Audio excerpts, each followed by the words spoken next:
I'm not. It's not my thing to get up here and speak, but I guess I could say the hardest part of going on mission trips is when you get asked to come. Usually it's quick, 2 or 3 minutes, and you off. But Brother Gerald asked me to speak, and I think missions. There's a need for missions here as well as overseas, and missions is very important. And so, I try to always remember answer that calling with a yes and just give it to God. And I already knew there was a mix-up in my name before I got started, but I said, that really fits me a lot better. Greg Try. Greg Try. And that's what I'm going to do tonight. I'm going to try. I've been trying all my life, and it's been a challenge. But I will tell y'all a little bit about. I told him to hold it right there, and then I'll go through some of these slides and just kind of give you an idea of what I've had the opportunity to do by and how. But I'm going to tell you a little bit about how I got there. I think that's important too, and I'll tell a little bit of my little piece of my life story without getting into a lot of that. But something interesting happened this morning. And he didn't even know it, but little Wes, Rebecca's youngest son, as I went around with the offering plate this morning, as I started, he said, "Let me get in it." and I said, well, "Good for you." I was thinking, "Good for you, good for you." And this week when I was one of my mornings, and I knew I was going to get to speak, and I try not to overwhelm myself with getting up in front and what I'm going to say, but I did ask the Lord to give me something to start with, to help me. And one of my devotions answered that question this morning, and it was so cute, and I let him read this after he had said it. But this was Wednesday, January the 7th.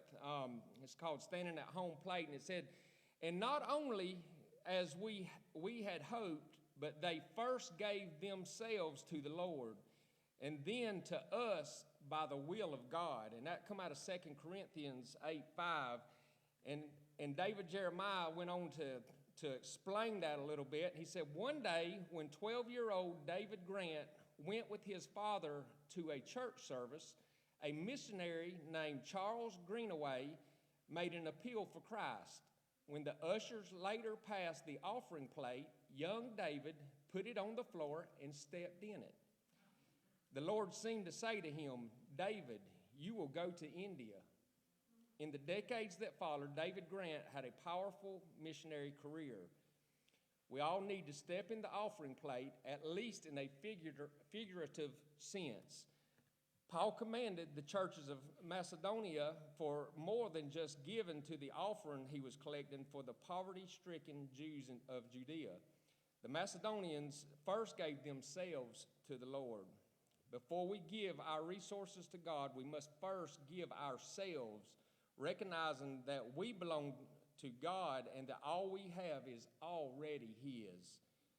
Why don't you take a stand for Christ by offering to Him all you have each day and ask God to navigate your path? When the Holy Spirit passes the offering plate, step in. God is not so much interested in your money or our money. He's interested in us.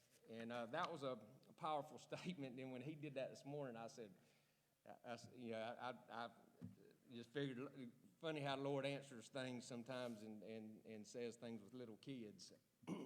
But I thought I would start by just giving you a little background of my life. Most of the people in here, and I'm comfortable with saying, about my recovery. Most everyone in here knows that I'm involved in recovery also. I have a devilish past, let's just say that. And in December 12th,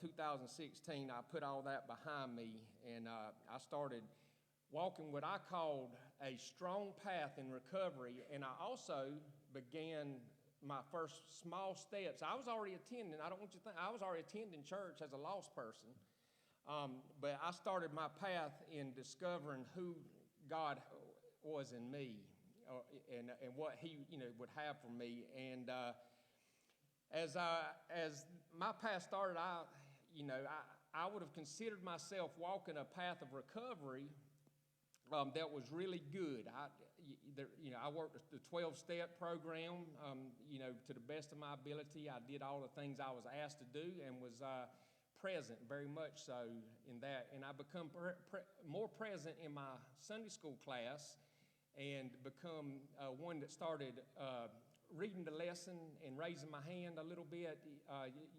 Most of y'all, some of y'all can go back far enough to remember when you started being a part of instead of just a body in that. And after a little bit of time, some things, as I progressed, I had started running. I had like we do when we age, get put on a little bit of weight, and I made a point one day that I made my mind up to start running and getting taking better care of myself. And I ran for 13 months, and over that 13 months, I was very strict on my diet and very strict to my program, and I started losing, and I'd lost the weight that I wanted to lose. And after 13 months, I developed joint pain. It was not arthritis. It was not gout. The doctors couldn't figure out what it was, but it got. Some of the people in Sunday school class may remember I was limping and had a lot of problem in my hand, and I could not run anymore. And I had got to a point where I said, I don't know, there's got to be more to life than just, than what I'm doing. Because I was doing pretty much, I was walking a good recovery life, but doing a little more than the bare minimum for my church. And I said, I know what I'll do. I'll stay home and read the Bible for a year. I said, I'd never read the Bible from cover to cover. Now, granted, I was a little over 40 years old at this point, and I said, I'm going to stay home and read the Bible. Well, I started reading the Bible, and my eyes were opened up that there's more to life than just recovery. I'd pulled my pants up and I already started speaking like a good Christian. I cleaned all that up.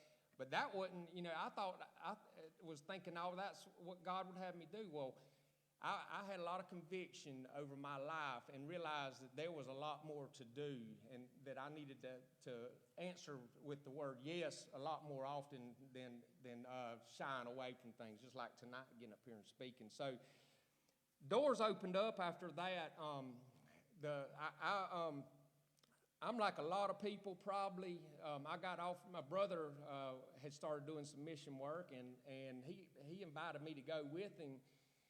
And I was like, I don't know. The first trip I took was to Green Turtle Key over in the Bahamas, and it was not a vacation. There was after one of them storms. It was a little small island, and I said, and I'm like a lot of people. What's it gonna cost me? I remember that. What's it gonna? And I got to be away. So I'm gonna pay to go work on another island and be away from making money, and I thought that's gonna cost me. That point in my life was the only logical thing to think, and I agreed to go and went, and I found the most peace. I was away from the TV, away from cell phone service for the most part, and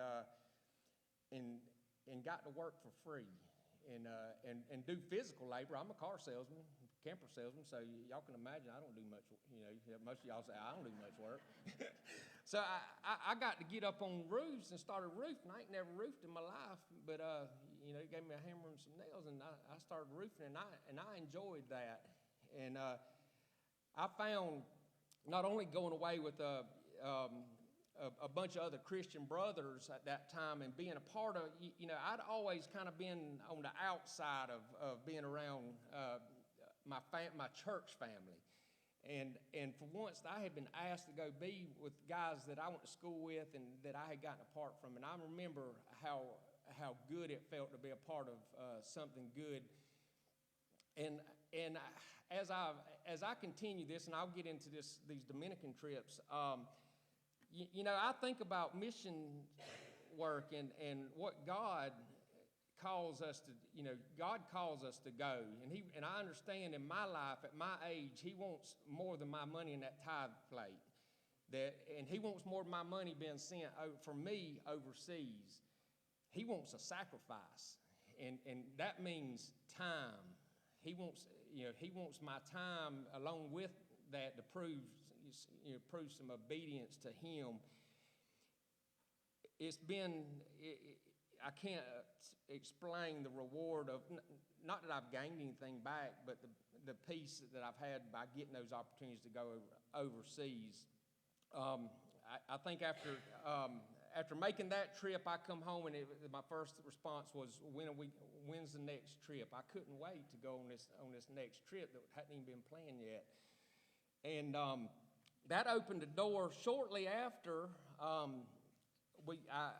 I didn't know him at the time, but Dave Rowland has a foundation house in the Dominican Republic. Has a foundation over there, and he's from Pierce County. Now, he's not living there now, but he's from Pierce County. And there was a lot of teams going over there to work and administer to people, pass out tracts, go downtown and do things. But there was a big need in there. And Mike, if you want to pull that first slide up, I believe that's an old picture of that foundation. That's coming in the front gate of the Holtz House Foundation in Boca Chica, Dominican Republic. And I want to tell you a little about Boca Chica. It's Dominican is all Santo Domingo, pretty much. There's a capital city, and then there's all these little districts, and Boca Chica happens to be one of them, and it's just a poor city. The only hope that a lot of people seem to have, if you're a boy, your hope is to make the major leagues in baseball. Everybody is playing baseball down there, and it's real poverty-stricken. Women, it's one of the higher. I've been told that it rates on up there, I think, throughout, but it's rated real high in prostitution. You're not a stranger to see what's going on down there. It's down around the city. There's just not a lot of hope. There's no industry or anything like that there. And before I get into telling you a little bit about some of these projects, I want to tell you how this foundation began. The Lord had His hand all over it. Dave and Kim, Dave worked at the prison here in Jessup, and he had two boys, and Holt, which is the Holt Rowland Foundation. He had two boys. And Holt was a really good baseball player. And Holt had been playing ball. He was young, and he had an opportunity through a group called the FCA, Fellowship of Christian Athletes. I think the guy's name's Mike Sheila, that invited him to come over to play baseball and do missions through the FCA in Boca Chica. And they went over there and held a camp, and like a lot of people, he took hold of it. And as a sophomore in high school, Holt Rowland lost his life in a vehicle accident, and it devastated Dave and Kim. He was a nice young man growing up and a good ball player, and they put a lot of into those two boys. And later on, Dave and Kim had a vision. They didn't know. I don't even know if they had passports at the time, but they had a calling from God, and I think they were apart at the time, not separated, but they were in two different areas when they both had a calling to go to the Dominican Republic, which is where he was, and start a foundation. They had no clue. No clue of what to do, how to buy land over there or anything, just that they had a calling. And when they got over to the Dominican Republic and there were some resources available, other missionaries over there, they were able to get this foundation started. And back to these projects. So that's the Hope Rolling facility right there. It's been added on to now. This facility is actually built to have originally 50 boys, and now it's 50 boys, 50 girls on separate days where they not only feed and give them recreation, but they also sit with these kids and do Bible lessons. And it's amazing to see these young kids. Not only are they reciting things and learning things, but they'll get up and teach at a young age. They're being taught that there is hope in something other than baseball or other than what happens in their homes. But as we went over there and started help with some small projects, the need over there, it's not hard to go. You don't have to go very far. Right outside those fenced walls, they're barbed and everything. Right outside those walls, you'll see there's a need. There's a lot of poverty there. We would go ahead and go to that next slide. Let me see what it is. Well, look at there. So right outside of this place, you can walk and see that there's a need for people. Most people, and I've been told about Haiti. It's even worse in Haiti. But as you can see in that picture, that's a house by Wayne Aldridge in the burgundy shirt. That's a home with rusted tin and rusted roof, and I think there was 5 kids living in that one room with a bed and a little gas stove, no sink, no running water, no shower, anything. That's a common household over there. What we would call normal, the normal family over here. Average, that would be the normal house. The area we're standing in that picture was a part of. I don't even know what they had going on there, but we tore all that down in about 15 minutes and cleaned that floor up, and that would eventually become a bedroom for 4 kids with 2 bunk beds. That's probably Denny Marshburn there walking, or Mike Woodard. That may be Mike Woodard, but that's as we framed up this house, and these were people that you just find on the street. I mean, you can, or people coming into the foundation, you just go to see their residence and you can see there's a need. And all we can reach really is just one at a time. I mean, there were some projects we was able to do too. But that's as that room was framed up. Go to the next slide. That's that same home as, you can see the tin that was put up and in the old tin. No air conditioning, no heat. There's no toys. Kids don't have things. My comment on this home when we finished was I once complained about my bed, until I saw 4 little girls that didn't have a place to lay their head, and they were living in a bed with their mother as things happened in that house with their mother. And they were sleeping on the floor in that rough side of that house. Go to the next slide. This is one of the construction crews' house that, if I'm not mistaken, no, that may be Doris. So this home here was another lady that was found on the streets.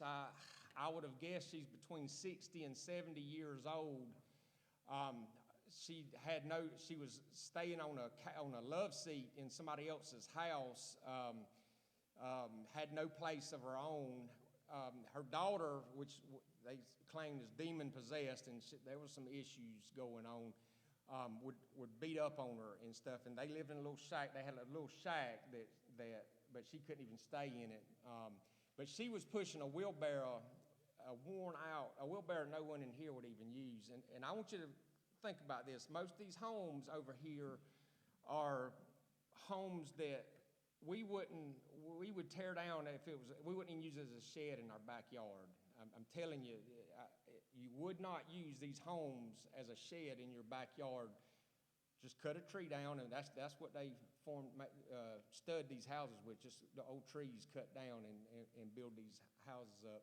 But that was forming Miss Doris, and she's doing well. She's we actually, when I go to service, we always have service over there in Dominican on Sundays, and she's always there praising the Lord. That's as that house was framed up.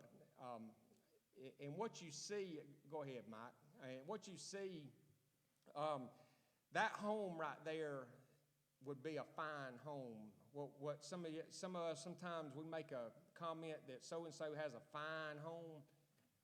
That lady's got a fine home over there. Those houses are put up. That house was probably put up for less than $3,000, and that's built and studded with actual wood. Now their wood is not straight, and it's not treated like our. I mean, it's their termites are really bad over there too. That's another thing they have to look out for. But tin and everything, those houses can be put up really cheap. Go ahead to the next slide. That's Miss Doris actually in that doorstep. That's right inside that door is a love seat that she was sleeping on with her in her family's home, because she couldn't go to her little shed because the daughter was had issues going on. Go ahead to the next slide.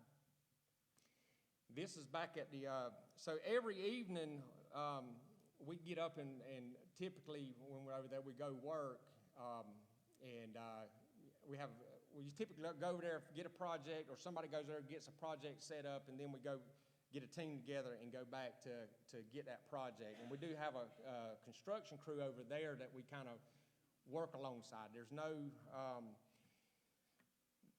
they have no specs on building things. I mean, you can put a house up just put a house up, as long as it's not somebody else's land. You can just throw a house up about anywhere. But that's at the foundation, spending time with the kids. Most of these kids don't have good homes. They're the most loving kids. When you get to spend an hour or so with them, they love to play ball, play with the Americans. They love to hug, and some of y'all know I'm big into, you know, I love to give and receive hugs, and they line up. Usually 30, 40 of them, they'll get in line to give you a hug before they leave. But it's really brightens the time up because we get to spend time with those kids each day. One day the boys and next the girls. Go to the next slide. All right, that's Papa. That's Daddy in Dominican. He calls me his son. That's Julio. That was one of them we built a house for. Go ahead to the next slide. That's another home. Matter of fact, that was his home that was built. That guy works for about 20. He makes good money over there. I think they give him about $20 a day sometimes when they're working. Their work schedules are a lot different than ours. Nobody's in a hurry over there. That's his home after it was mostly completed, and that would be a fine home. A lot of these homes over there, they'll have cinder blocks and have everything put on cinder blocks. So when it does rain, water washes in, and their floors will get, you know, a lot of them get 3 or 4 inches deep, depending on where their home is, and they don't have much to begin with, so they don't seem to worry about it. But that home there was built on a foundation, blocked and put up on a foundation where it would not get water inside of his home. Go to the next slide. That's inside of a home. When a home goes up, there's really no electricity or anything. He may have ended up with a little bit of running water. If there's they do things a lot different in these other countries. Matter of fact, they'll wire things up without turning the power off. I've experienced that, putting wires together. It's just real different, but their main thing is having a roof without holes in it and without termites and water coming in. You really can't see all the way around. Go to the next slide, and there should be some. Go to that next. Okay. This picture is more of a typical area, what it looks like before you get in. That's right. That's actually not far outside of the capital in Santo Domingo. And there's animals. There'll be animals running around, but trash. There is no trash service over there, so trash. They just throw their trash in the streets. It's kind of what you probably heard before, but that's a typical home, and that's probably a pretty nice home there for over there. Go to the next slide. That's right outside the Capitol. That's a little nicer area. That's just, but you can get an idea of what the cities look like. Go on to the next slide. And that's inside of the foundation where we meet, and we eat our breakfast in there. But where they teach the kids and have Bible time with them. I see Omar in there. He's all the way to the left. It's a real tall fella. But these kids, our Sunday school class sponsors. We try to sponsor between 3 to 5 of these kids a year. A sponsorship is $360 for a whole year for one child, and we try to sponsor between 3 to 5, which gets them a whole year of being able to go to that foundation paid for. And we have, if you ever look in our Sunday school class, we have pictures of them, of those kids. One of the beauties of that sponsorship is I get to go there and see those kids. It's not like a TV, something that we see on TV where they ask for the money. When we sponsor a kid, I get to go see progress in that child, or I don't pick children to sponsor. I let them do the picking, but or we do, and that's them being fed or fixing to be fed. That's probably the girls, it looks like there. Going to the next slide.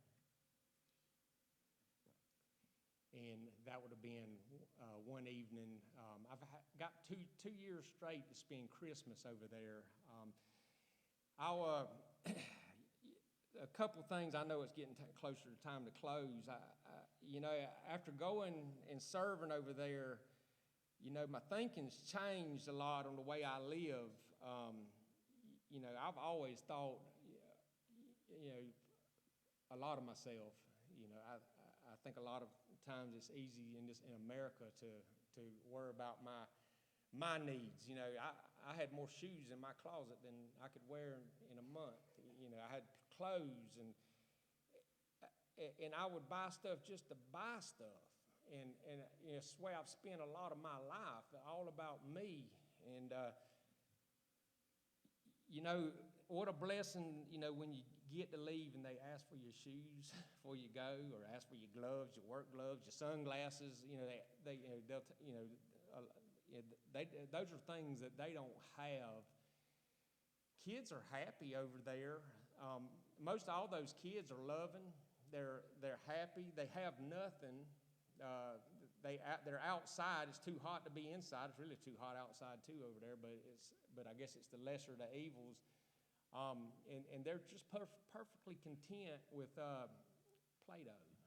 They're perfectly content with a worn-out ball and a worn-out bat and getting outside. It's really, I think about before I buy myself stuff now. Is it worth it when there's a need?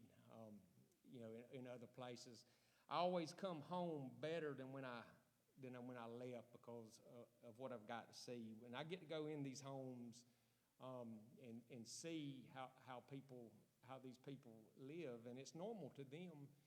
And I often wonder, because we mentioned this in Sunday school. I often wonder how much easier it is to reach somebody that don't have nothing than it is if somebody that has everything. Those kids are looking for hope. That's why they're in that foundation. They're lined up to get into that foundation.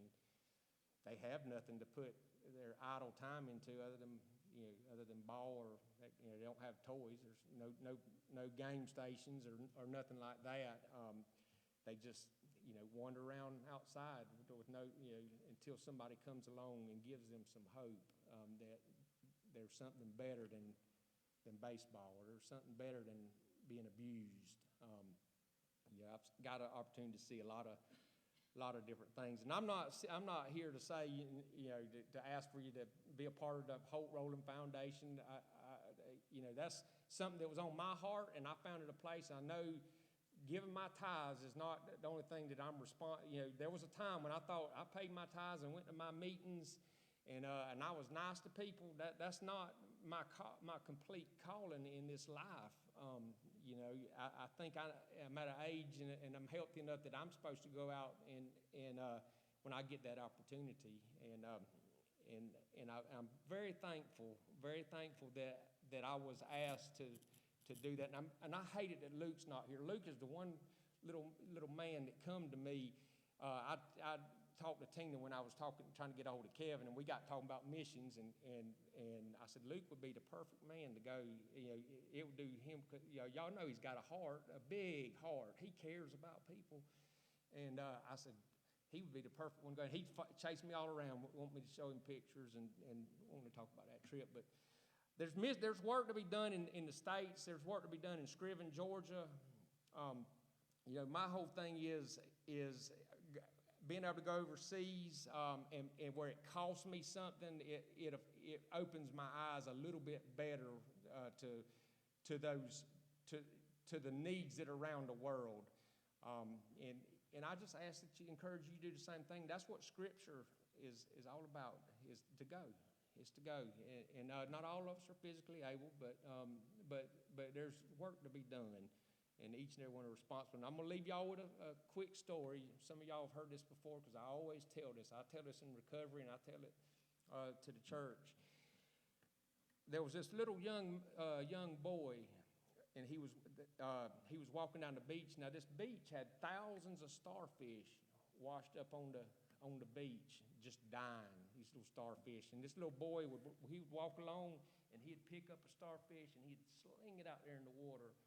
And he'd walk, and he'd pick up another one and sling it out there in the water. And this old man was coming by the other way, and he saw this little boy, and he said, "What are you doing?" He says, "You're not going to make a difference." And the little boy just reached down, picked up another starfish, and slung it out there in the water. And he said, "Well, I made a difference for that one." And it's not about reaching them all. I understand that over there. There's a need for thousands of people, but it's one at a time. If we all reach one person, how many people could we reach? Thank you for this opportunity to speak.